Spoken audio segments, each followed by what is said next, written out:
To me, the most special thing at Yellowstone, two things really. One is its diversity, tremendous herds of big animals, the biggest collection of geysers and hot springs in the world, the Grand Canyon of the Yellowstone, petrified forest, tremendous mountain scenery. And the second thing is its wildness. 98–99% of Yellowstone National Park is a wilderness, just like it was when Lewis and Clark headed out in 1804. And you walk a mile away from the woods, from the road into the woods, and it literally is like going back to 1804. You're going back in time, especially when you look out and see big herds of buffalo and elk. So it's a big wild ecosystem, and that's very special to me. So I came out here in 1968, and I guess the place that'll always be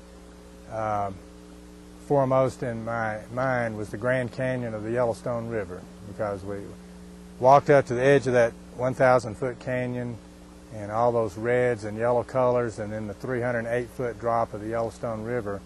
It was just, I'd never seen anything like it, just an incredible impression.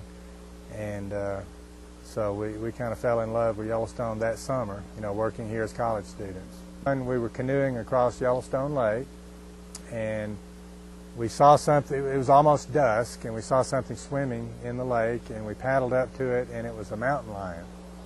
And I knew that no one would believe it, so my camera was stowed underneath my seat. So I'm trying to get the camera unpacked, and my partner up in the front of the canoe yells at me, "Turn this canoe around." Well, what had happened, the canoe had kept gliding, and when I looked up, that big head of that mountain lion was like 3 feet away growling at us.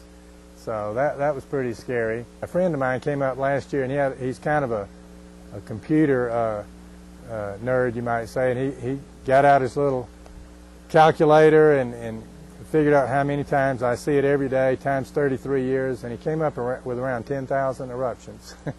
So I never thought about it, but anyway, I never get tired of watching it.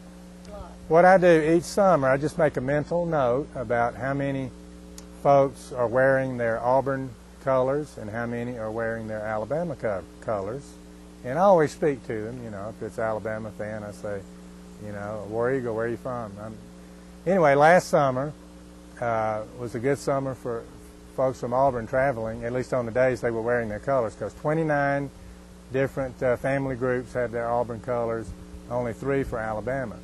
Now this summer, haven't seen as many, and it's been about equal. I'd say about 12, both Auburn and Alabama. Last summer was a good summer for Auburn.